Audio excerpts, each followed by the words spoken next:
I think in my opinion, you're kind of like the guy in the niche analog home recording scene on YouTube. Um, I don't think there's been other like comparably extensive coverage of the topic. So I think, having your opinion on this is, definitely a very, very nice thing to have. So I guess getting to that point, my first question is, what was the main thing that drew you towards recording with analog mediums in the world where we're on a Zoom call from different states and I'm recording in Pro Tools and I have an iPhone sitting on my desk? Like, what drew you to working with, an older medium like that? So what drew me to recording on an analog medium initially was it was actually the first way I ever really attempted to record anything. When I first had the inclination to start recording music, I probably spent, no joke, maybe 5 to 10 minutes on, I think it was Reaper or Reason, I don't really remember, and it was just so overwhelming and it didn't really excite me. And prior to that, for other reasons, I've always had interest in tape machines. This was before I was into recording or anything like that. The kind of person I am, I like the mechanical feel of things. I'm a mechanical engineer, so I like the design of stuff like that. And like the older design of some of these tape machines, they both are aesthetically pleasing. They have, very, there's elements of all engineering there. You got mechanical components, electrical components, right? And it was just something that interests me. And after 5 minutes of me just feeling like I was wasting my time on the computer, I went on Craigslist and I just typed in tape machine. And the first one that popped up, it was about 30 minutes from where I lived. I called the guy up and that was it. I went to go pick it up a couple hours later. And at first it was a little daunting because, I literally knew nothing about tape machines. And I didn't know how to thread the tape. I didn't know how to clean it. I didn't know anything. And it only took a little bit of time. Really, the only thing I had to do when I initially got it was clean the heads. The heads were beyond dirty. And as soon as I cleaned the heads and I heard sound after doing some basic testing, I was like, oh my God, that's it.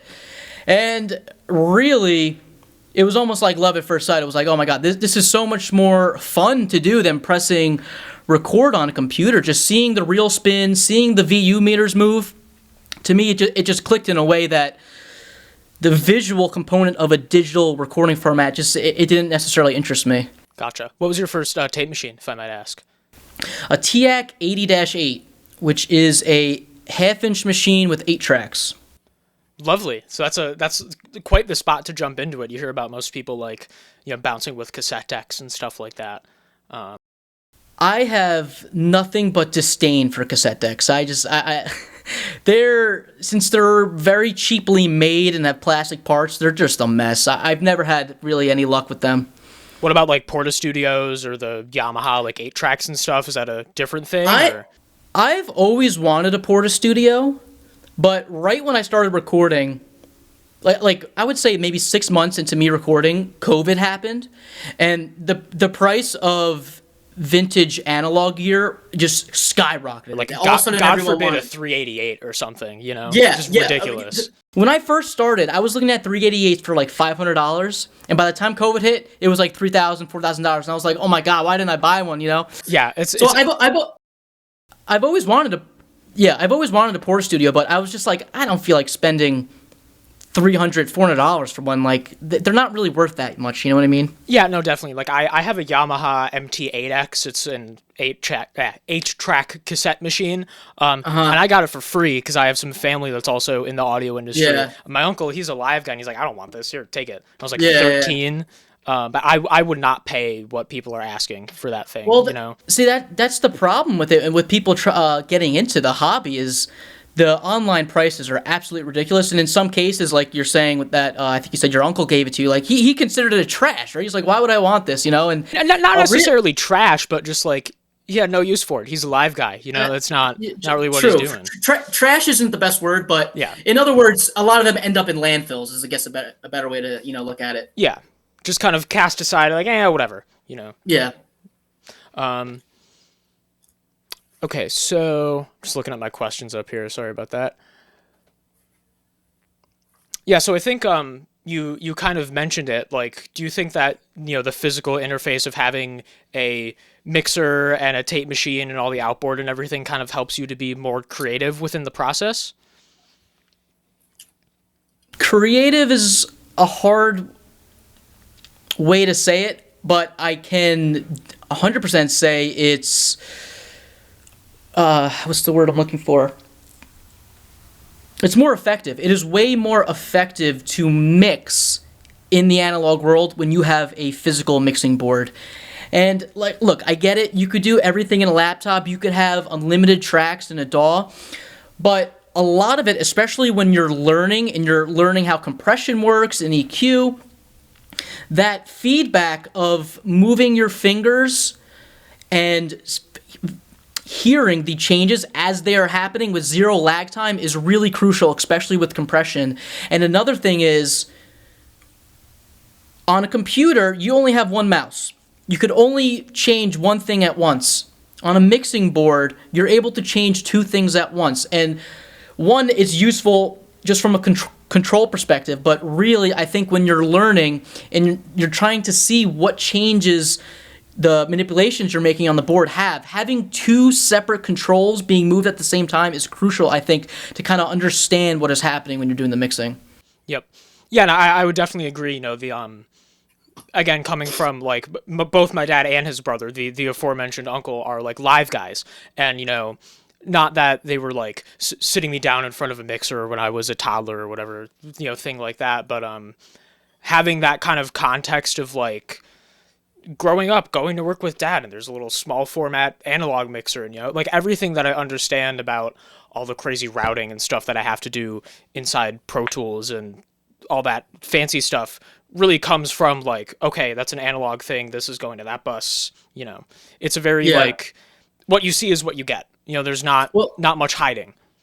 What I've always wondered, I guess I've never really asked someone about this, and maybe you're not the best person to ask because you're saying you kind of have background in analog gear, but to me, like, people always ask me, like, Mario, how do I set up my mixing desk? How do I connect this to that? And to me, it's intuitive. The input to this goes to the output of that, or I said that backwards. The output of this goes into the input of that. The output of that goes to the input of this. To me, when I first opened up a DAW and was trying to understand how to set up recording tracks and the way everything was routed, it was not intuitive at all. You had to look it up. Whereas when I first got my tape machine, the TIAC 80-8, I mean, it has inputs on it, and it has outputs, and it has a play button, a record button, fast forward, and rewind. That's it. That's all the controls. It's really intuitive. It's nothing that you have to look at a manual for. Yeah, and I think within the analog domain, honestly, the weirdest thing is like just different manufacturers giving the same thing a different name. Like I have an old Ramza over here that's got like access in and out instead of insert, but like it all does the same thing.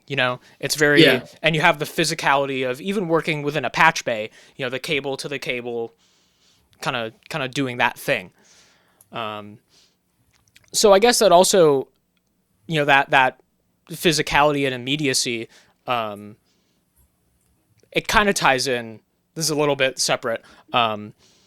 So through watching your content, it's very clear that you pay a lot of attention to arranging things and rehearsing the parts, getting good sources, and kind of planning out, what your tracks are going to be, what things are being combined, all that kind of a thing. What do you think, like, why do you think that this is so important and like unique to an analog workflow? Really, I think what it all comes down to is you're not able to manipulate individual tracks in the time domain on an analog format. And what I mean by that is, let's take the opposite approach. You're working in a computer. You are able to copy and paste tracks and move things and delete certain parts very easily, whereas on a typical tape machine, let's say, everything is basically relative to whatever that first track is that you put down for a song. Usually it's the drum track, right? Everything from that point on is going to be based upon that drum track. And one, starting with that initial track that everything's going to be based off of, getting that crucial, as best as possible performance is.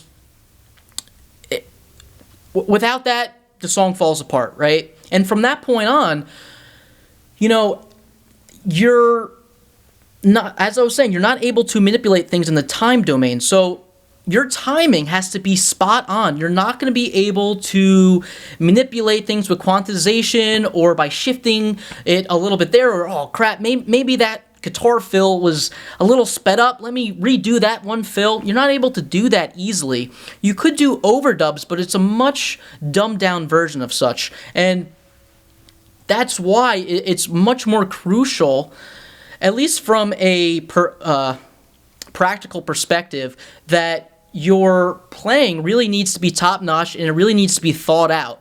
And, you would ask me, why do things need to be thought out so much? And for the same reason, I'm working on a song right now that I've been working on for probably about a year and a half.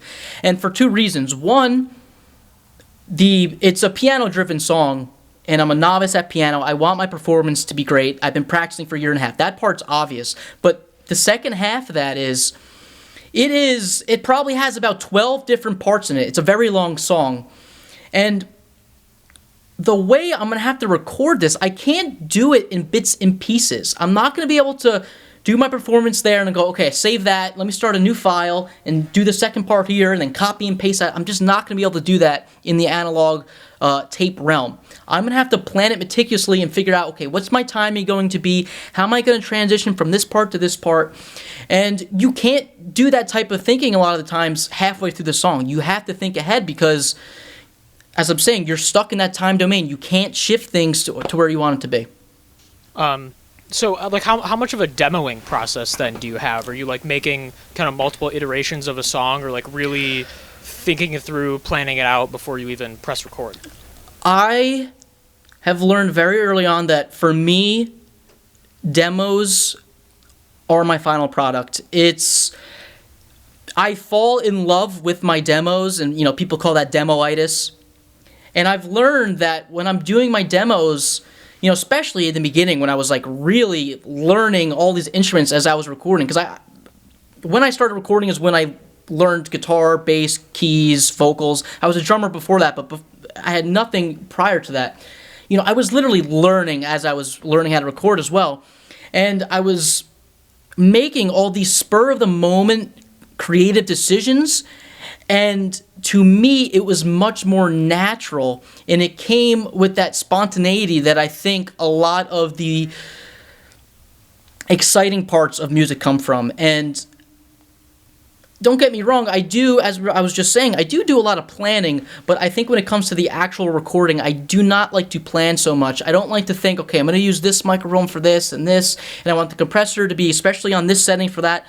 I like to do it in the moment, and I learn a lot of new things that way. It keeps my sound fresh, for lack of a better term, and I just, as I was saying, I fall in love with my demos, even if they are not the greatest sounding. I kind of fall in love with the uglies in it, Well, yeah, because you kind of get used to, used to how it feels, and I guess there's something kind of endearing about listening to the drum take. It's like, oh, well, I threw that fill, or switched to the ride cymbal too late, or that kind of a thing. Exactly. Yeah, it becomes part of the track almost.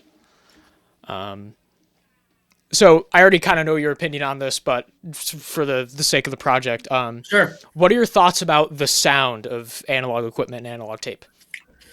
I think the sound of analog tape and analog gear is the most overblown topic in all of music recording. And surprisingly, I don't really find people having this opinion at all. I recently met with John French of JRF Magnetics. If you don't know who that is, look him up. He's very well known in the tape community. He literally is keeping the tape community on life support because he's the only one who does tape head relapping. And anyway, I saw him recently. I was asking him questions. And even to him, he was talking about how great tape sounds, and the best tracking session should be recorded to tape and then bounced to digital. And I was just so surprised to hear that. And it's like everywhere I go, I seem to be the only person to have this opinion. So I guess to some degree I'm wrong, right? I can't be right if I'm one of the very few people who have that opinion. But in my experience, it's all about the workflow. I have an Alesis HD24, which is a digital hard drive recording system. My recordings sound identical. I'm telling you, you cannot tell a difference. If I A-B a song for you, you would not be able to tell which one was tape. Now, if you are working in a top-notch digital recording studio, you will be able to tell the difference merely because of the tape hiss. Tape hiss is an obvious indicator that you're recording on tape. It's always going to be there. But on my setup with this cheap equipment, a lot of my outboard gear, specifically my spring reverb, is very noisy, and it's actually higher than my tape hiss floor, so it actually masks that. And because of that, and because I'm recording in not that, very not well-treated acoustic environment, there's so much ugly sound going on in this room that the difference between my tape machine and my Alesis HG24 recordings are indistinguishable.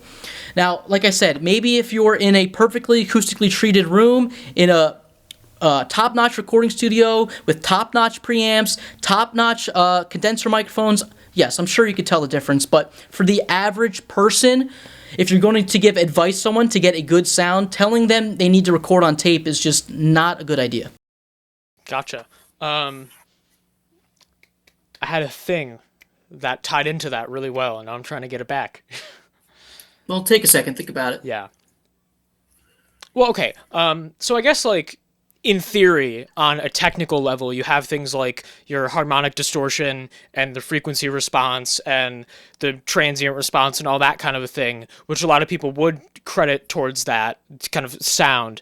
Yeah. But it's also funny hearing from like older recording engineers that were working with tape when tape was the only thing, and that's all the stuff that they complained about. And the goal with new tape machines was trying to get it to sound closer and closer to what digital kind of ended up being. Exactly. When I first started recording, there was this guy up my block. I used to mow his lawn every now and then, and I knew he had a recording studio. So one day I'm mowing his lawn, and I had just got my TAC 80-8. I recorded my first song. And, after I was done mowing his lawn, I asked him, I was like, hey, I got a couple questions, I just got this, and, like, when I told him I got a tape machine, he was like, oh, really, a tape machine, very interesting, so we were talking about that, and I asked him that, basically, and I was like, I don't remember specifically what I asked, but I was basically like, what are your opinions on tape versus digital? And the way he responded was just, we couldn't wait to get away from tape. When digital came out, we were so happy. Why would we want to go back to tape? For the first time, whatever you put into the system, you got exactly a carbon copy out. Of course digital was better. We didn't have to deal with buying tape. We didn't have to deal with cleaning the machine. We didn't have to demagnetize. So it's like, obviously, in that sense, digital recording is going to be better. Mm-hmm. Gotcha. So, you mentioned the workflow of working with your Alesis system. How do you feel about, like, or what do you think of the kind of hybrid workflow? So, like, the mixing console and the outboard gear and that kind of thing, but, like, going into a Pro Tools rig through an audio interface, so you still have some of those editing and routing and, capabilities and a higher track count and all that. I think probably the most crucial part of that setup, because I do think that could really work well, is the physical mixing board. I really, really do think that being able to mix with your hands and physically move faders and tweak knobs ever so slightly is very beneficial during the mixing process. Now, if you want to use plugins because you like plugins, I don't think there's really going to be that much of a difference in sound. I know that, actually. I've listened to A/B comparisons. The grand scheme of things, especially when you have multiple tracks, you're not going to be able to tell the difference, really. It's more about the haptic feedback and the physical touch, and the mixing board, I think, is crucial for that. And, because it's like, I know people are going to say, I could do all this in a DAW. I can move faders ever so slightly. But personally, for me, when I'm mixing, it's extremely iterative, right? I'm not looking at one track and going, okay, I want the volume to be like this, I want the EQ to be like this, I want to send it to this much reverb. No, I'm doing this track and this track and this track and this track and this track, right? And it's all building upon each other. And to do that on a computer, I'm not so sure it's going to be as quick and as effective.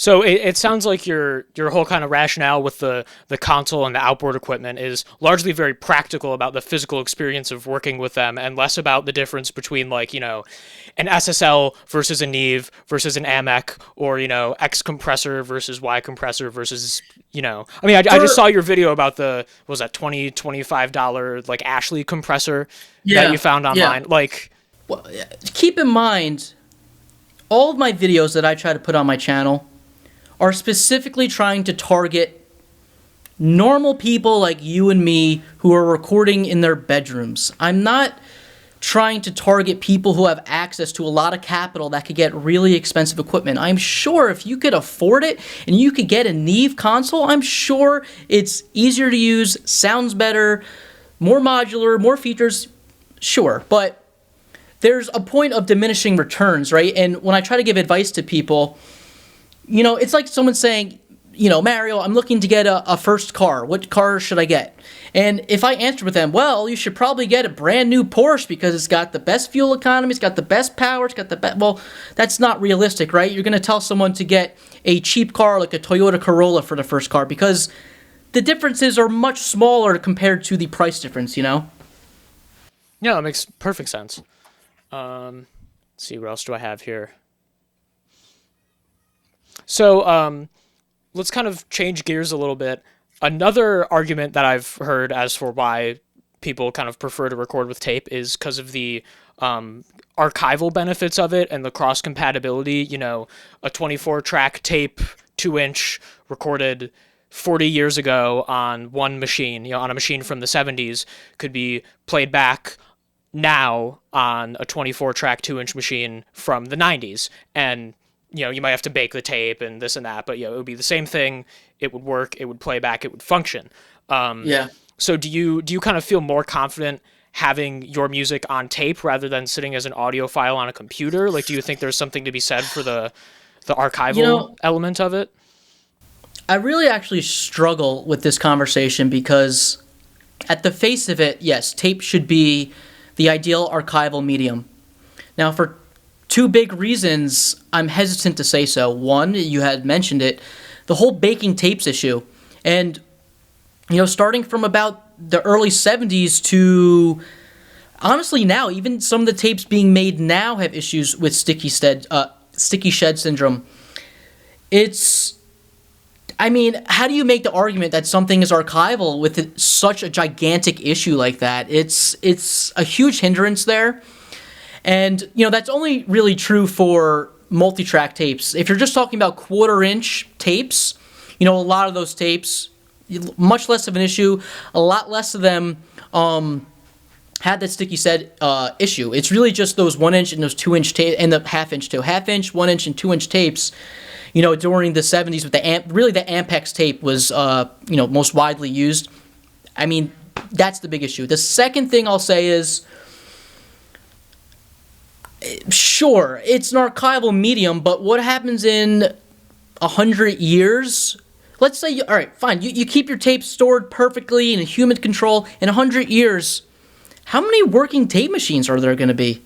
No one's making new tape heads anymore besides quarter-inch and cassette tape heads. So once again, sure, maybe quarter-inch tapes, completely archival, will last a very long time. But multi-track tapes? I don't know, man. I mean, like, if no one is making heads and there's no plan in any current future to make new tape heads, how archival is that? I mean, let's be realistic here, you know? Yeah, I mean, there's also, you know, you look at something like the Universal Backlot Fire, how many, you know, master tapes and safeties that were stored right on the same shelf. You know, how much of that stuff was completely destroyed in all kinds of old, like, jazz recordings, like Miles Davis and, you know, all the, like, artists from that era. That's like, I mean, obviously other copies exist, but, like, that original thing doesn't exist anymore because it's physical. But, you know, you also have digital formats. Like, I could not open up a Pro Tools session from 25 years ago, at least not without great difficulty. Oh, really? Is that just because of file compatibility? Well, yeah, and like features that get added and drivers that get changed. Like, I have a computer with the Apple Silicon. It's not an Intel processor. I don't know how much you keep up with like those changes that were made. Yeah, about 5 or 6 years ago, Apple started making their own CPUs, and they're really, really great machines. Super, super efficient, super powerful, and they can make them in house, all that. But porting software, and specifically in the audio world, like a lot of plugins and stuff, when things were moving over from Intel to Apple Silicon, there was a big gap in when those things were able to be used. And now, for the most part, any plugin that's really worth using is compatible with it. Okay. But yeah, around the time that shift happened, it was very like, And even you think like,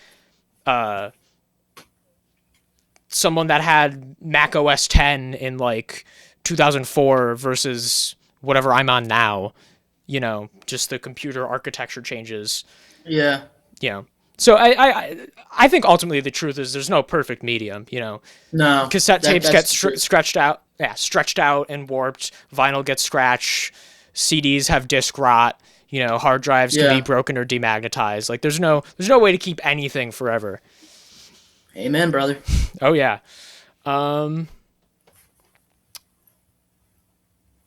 So, obviously there are the. Oh shit! Am I running out of time? Okay, let's see. All right, we have 10 minutes left. That should be fine. Okay. Yeah, the whole free Zoom, whatever. So, obviously there are the benefits, mainly in your case, to the workflow that you prefer. How much of the resurgence in tape over the last, or in tape recording and analog recording and equipment over the last maybe 10 to 15 years, how much of that do you think can be attributed to just the nostalgia factor of it? There's stuff like the lo-fi movement that's kind of leaning into, the sound of tape and overloading it and, embracing the kind of limitations and shortcomings that it can have. You see bands like, I'm going to see the Lemon Twigs in a couple of weeks, and that's kind of like their whole thing. I mean, they do the analog recording, and it's very like 60s, 70s inspired, and a lot of people kind of argue that they could be written off as a nostalgia act. What do you think about that with the whole analog recording space? That's an interesting question. Kind of two parts. The first part is I met with this guy, Gene Bohensky, who has a used tape business, and I interviewed him. It's on my YouTube channel. And he basically told me a lot of it on his end is basically all nostalgia. Not all. A lot of it is nostalgia of people his age, particularly, once again, with quarter-inch tapes. Quarter-inch tapes versus multi-track are like two different things in my world. Quarter-inch tapes, those people are not listening or using those tapes and machines for recording their own music, per se. They're recording other people's music, or I mean like commercial music when I say that. Yeah, because you look at like quad standards and stuff back in the 70s. Yeah. I'm not sure if that would have been on quarter inch, but like consumer reel to reel, Yeah. So like there's a commercial aspect. Now from the recording aspect, I do think it's a little bit of nostalgia for sure. But at the same time, it's like, all right, take someone my age or your age. I mean, I wasn't around during the 60s or 70s. However, a lot of my interests, like even movies, like I love, the golden age of Hollywood, like the 40s and 50s movies. There's something connection there, and I always like to call it like a nostalgia for a time that I've never experienced. And it's more of a romanticism, I think is a better word to put it. And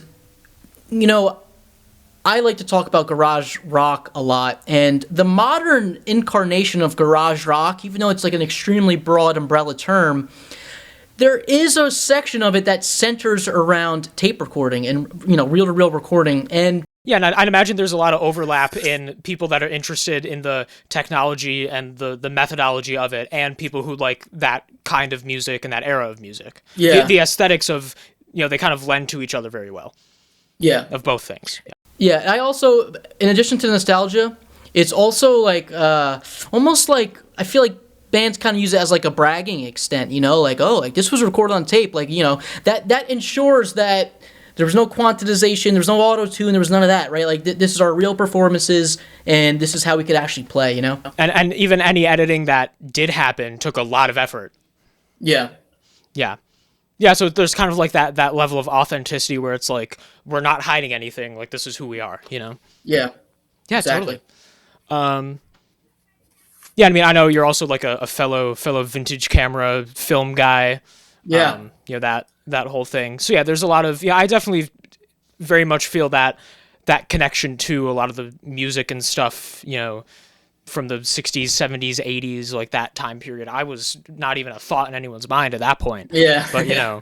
it's Yeah. yeah, there's definitely some sort of like, I don't know. I think there's, and this could balloon into a whole larger thing. There's definitely something to be said about like I hesitate to say good old days, because that's that can be interpreted in so many ways, but Yeah. there are a lot of parts about the modern music industry and production that are obviously problematic, Yeah. and some of the methodology, and especially in the recording world, like you go into the studio, you're paying a lot of money, you're burning tape, like you need to be on it.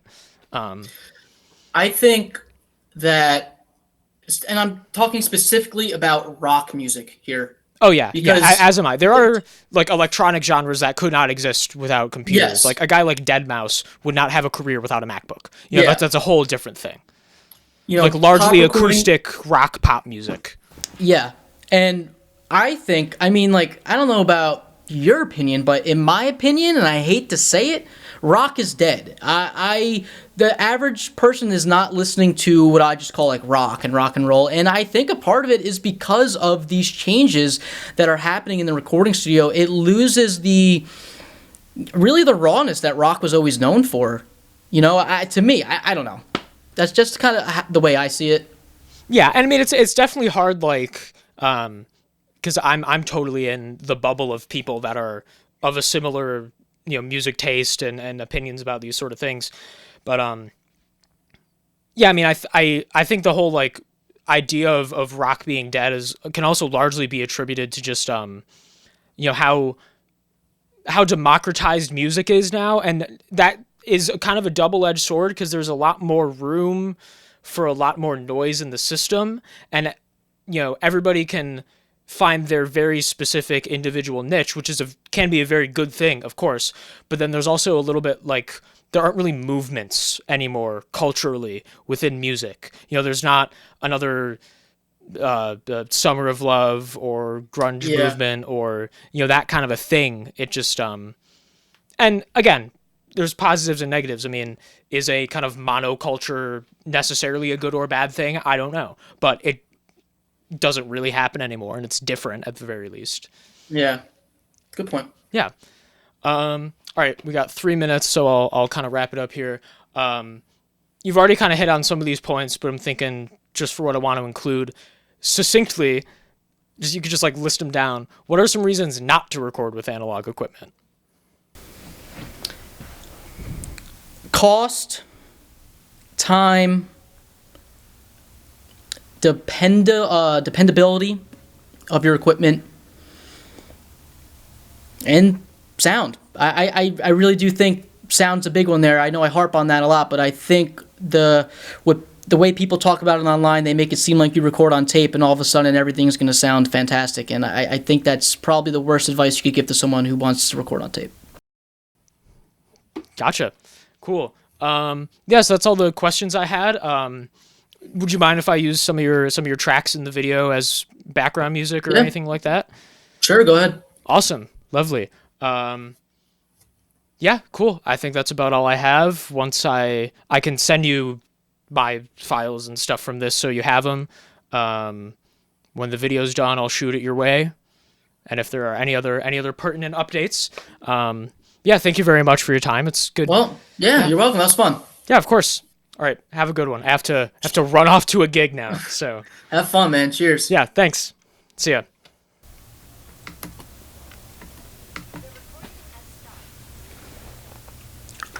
What a nice fella. Very mature for his age. A high schooler? Nice guy.